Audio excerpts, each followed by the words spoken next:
Bonjour à tous, bienvenue dans Cult & Click pour une nouvelle vidéo, sur les Gardiens de la Galaxie 3. Alors dans cette vidéo on va faire quelques théories sur la possible suite des aventures des Gardiens, avec également des infos concrètes. Mais avant de nous lancer dans le vif du sujet, n'oubliez pas de vous abonner si ça n'est pas déjà fait. Vous retrouverez de nombreuses vidéos sur les comics, sur l'univers Marvel, mais aussi l'univers Star Wars, et plein de séries. Bref, allons-y. Alors, les Gardiens de la Galaxie 3 a une histoire qui est déjà sacrément mouvementée. Petit rappel pour ceux qui ne le savent pas, James Gunn, réalisateur du 1 et du 2, s'est fait virer l'année dernière.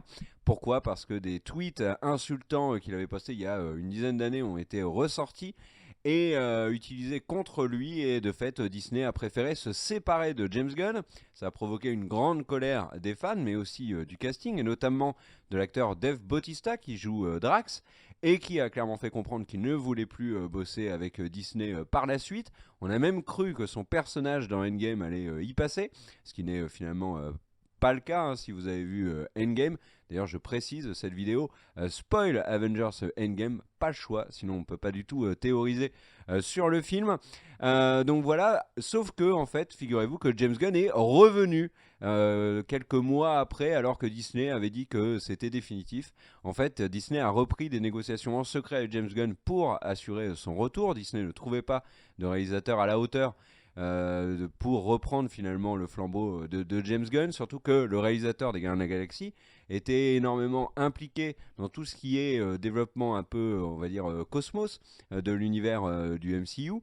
Donc, décision a été prise de la part de Disney de réembaucher James Gunn. Ils ont attendu plusieurs mois avant de l'officialiser. Ça a été une grande surprise, surtout que James Gunn, entre-temps, s'était engagé avec la Warner et DC Comics pour réaliser Suicide Squad 2.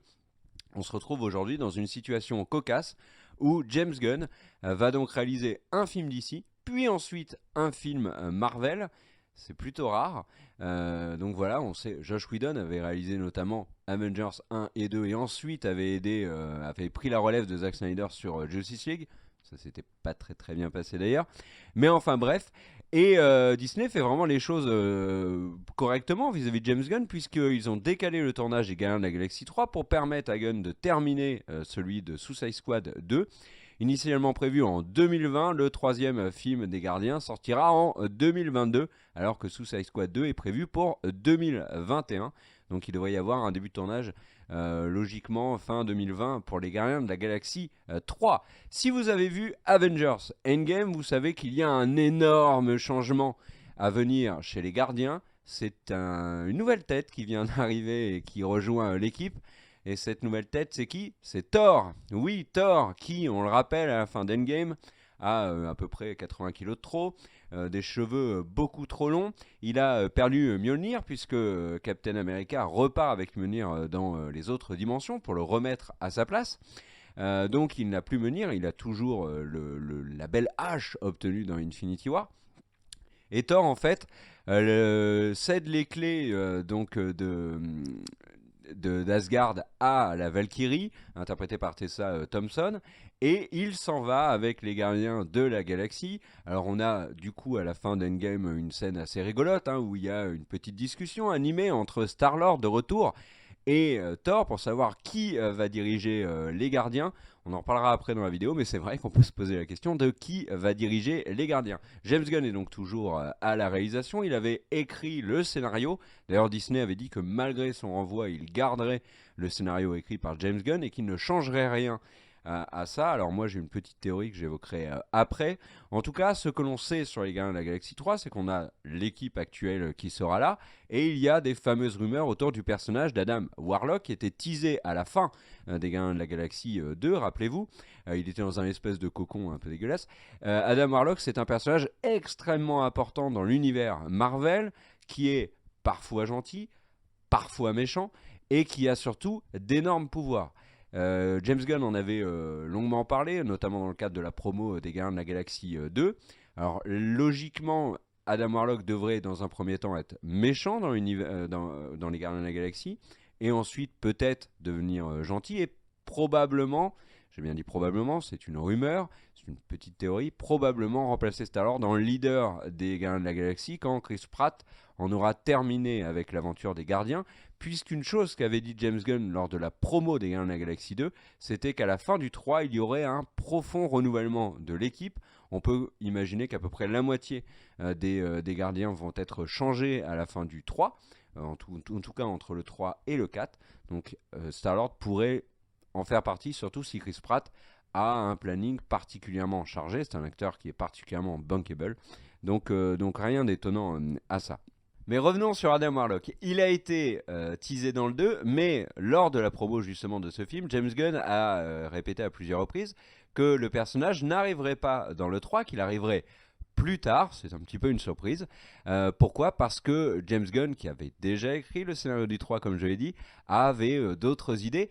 Et c'est le moment de parler de ma théorie sur Gamora. Pourquoi ? Parce qu'après avoir vu Infinity War, je l'avais dit à l'époque d'ailleurs sur Cut and Click, moi j'étais absolument persuadé que le 3, les Gardiens de la Galaxie, allait se concentrer sur la quête de Star-Lord et de ses amis pour libérer Gamora de la Soul Dimension, là où elle est enfermée depuis que Thanos l'a gentiment poussée dans le vide. C'est pas le père de l'année, Thanos, très clairement.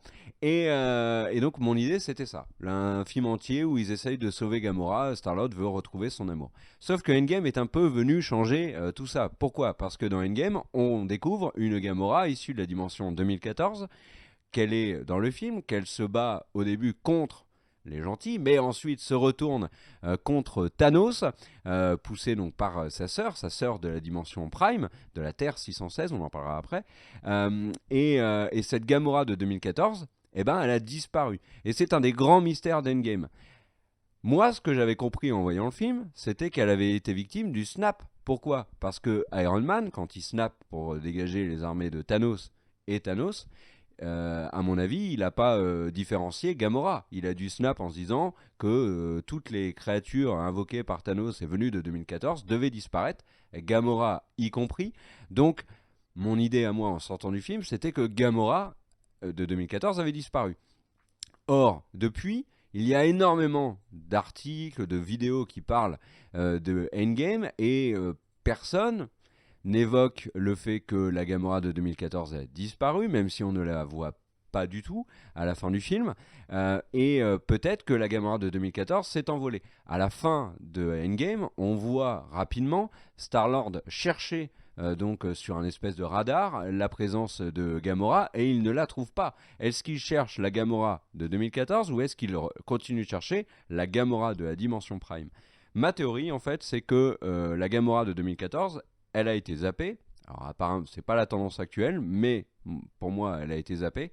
Et Star-Lord va essayer de libérer la Gamora qu'il aime, celle avec qui il a une relation, celle avec qui il s'est paxé, dans la Soul Dimension. C'est une possibilité. L'autre théorie qui est un peu plus tendance, c'est que dans le 3, Star-Lord va chercher la Gamora de 2014 avec l'aide de Thor, etc., etc.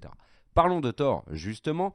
Comme je l'ai dit, il a intégré les gardiens. Il y a deux choses intéressantes à dire sur Thor. D'abord, il va y avoir un conflit qui, à mon avis, va être présent dans quasiment tout le film, avec Star-Lord pour qui est le chef des gardiens. On avait déjà eu cette blague dans le 2 avec Rocket et Star-Lord qui se disputaient le commandement du vaisseau. C'était également le cas dans Infinity War.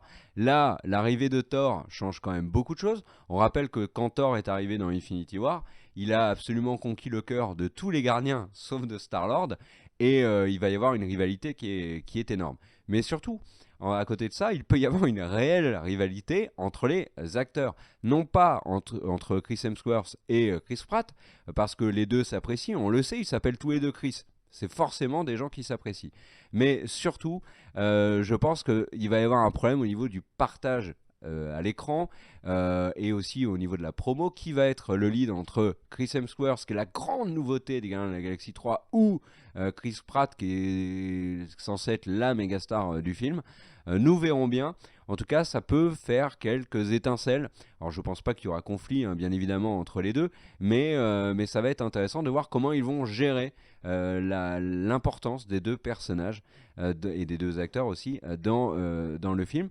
Et alors, autre chose qui est très intéressante, je trouve, c'est qu'il y a une rumeur qui se propage de plus en plus et qui apparemment ne serait pas issu d'un cerveau un peu fou, mais qui serait vraiment quelque chose sur la table, c'est qu'en fait les Gardiens de la Galaxie 3 pourraient s'appeler les Asgardiens de la Galaxie.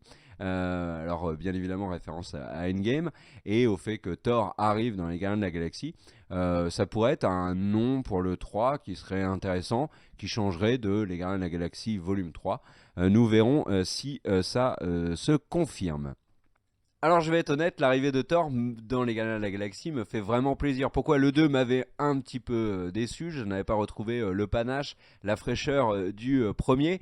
L'arrivée de Thor, ça va forcément ajouter cette touche d'humour, cette rivalité, comme je parlais avant avec Star-Lord, mais aussi la complicité qu'il peut avoir avec Rocket ou avec Groot. Bref, Thor, c'est un vrai plus, d'autant que c'est un personnage extrêmement puissant, ce qui va permettre aux Gardiens de la Galaxie de se frotter à des ennemis peut-être plus badass, et pourquoi pas des ennemis qui viennent de l'univers qui était possédé jusqu'à présent par la Fox et qui a été racheté par Disney, donc des méchants que l'on pourrait avoir vu par exemple dans les comics les 4 Fantastiques, ou par exemple, peut-être pas les X-Men, mais plutôt les 4 Fantastiques, ça serait assez cohérent. Thor est capable de mettre en tout cas des raclées à des personnages majeurs chez les grands méchants de Marvel. Alors d'autres ont des pouvoirs bien évidemment, mais Thor est le plus puissant, donc ça c'est un vrai plus. Et enfin j'aimerais terminer cette vidéo, alors on a peu d'informations sur les Galaxy 3, soyons honnêtes, pour l'instant c'est beaucoup de théories. Il y a une chose qui m'intéresse beaucoup, c'est Black Widow. Alors Black Widow est dans la Soul Dimension, mais elle n'est pas dans la Soul Dimension de la Terre 616. Qu'est-ce que la Terre 616? C'est la Terre que l'on suit en fait depuis le début du MCU. On le sait que c'est la Terre 616 depuis le second trailer de Spider-Man Far From Home, dont l'analyse est disponible sur la chaîne d'ailleurs. À l'occasion de la diffusion de ce trailer, il y a eu beaucoup de communication de la part de Marvel et de toute la prod du film, et ils ont révélé que notre Terre, celle du MCU, était la Terre 616, puisque maintenant vous savez qu'il y a énormément de dimensions. Elle était appelée avant Dimension Prime, donc celle du MCU, celle qui n'a pas été changée par les voyages temporels. Black Widow, accompagnée de Hawkeye, Ronin, voyage dans la dimension 2014 pour récupérer la pierre de l'âme. Elle y meurt, comme vous le savez. La question c'est, est-ce qu'il n'y a qu'une seule Soul Dimension pour l'intégralité de toutes les dimensions, ou est-ce qu'il y a une Soul Dimension pour chaque dimension? Parce que s'il n'y a qu'une seule Soul Dimension, en allant chercher, là on est dans la pure théorie, ça part dans tous les sens, je vous préviens. Mais si Star-Lord essaye de récupérer dans la Soul Dimension la Gamora du premier et du 2, donc des Gardiens de la Galaxie, la Gamora que l'on connaît, et que s'y trouve également Black Widow, alors potentiellement il pourrait y avoir un retour de Black Widow dans le MCU. Oui, je sais, je vais loin. Élément intéressant, Thor connaît Black Widow, ça ferait donc un lien entre les Gardiens de la Galaxie et Black Widow par le biais de Thor, ce qui ne serait finalement pas si déconnant. Mais j'y crois pas vraiment, pour être très honnête avec vous. Je pense que Black Widow y est réellement passé, et que le film Black Widow qui sortira dans la phase 4 sera un film qui se concentrera sur le passé de Natasha Romanoff. D'ailleurs, petites informations, David Harbour, qui est le shérif de Stranger Things et qui malheureusement pour lui a signé dans le récent Hellboy, intègre le casting du film Black Widow, tout comme Raquel Weisz, que l'on a vu dans des films comme The Fountain, etc. C'est une très grande actrice, donc c'est un ajout important pour le MCU. Voilà pour les différentes informations sur les Gardiens de la Galaxie 3. Quand on en aura plus, on vous les donnera, et notamment lors de nos lives, puisqu'on fait des lives, alors un peu moins pendant la période de Game of Thrones, c'est normal, là c'est vraiment la course, mais quand les lives reviendront, il y aura les news, et on vous parlera bien évidemment de tout ce qui se trame dans le MCU. D'ailleurs, d'autres vidéos sur le futur du MCU arrivent, bref, abonnez-vous. Et puis merci à tous d'avoir regardé la vidéo, le petit pouce vers le haut si vous voulez aider la vidéo, et je vous souhaite à tous et à toutes une très bonne fin de journée. Ciao!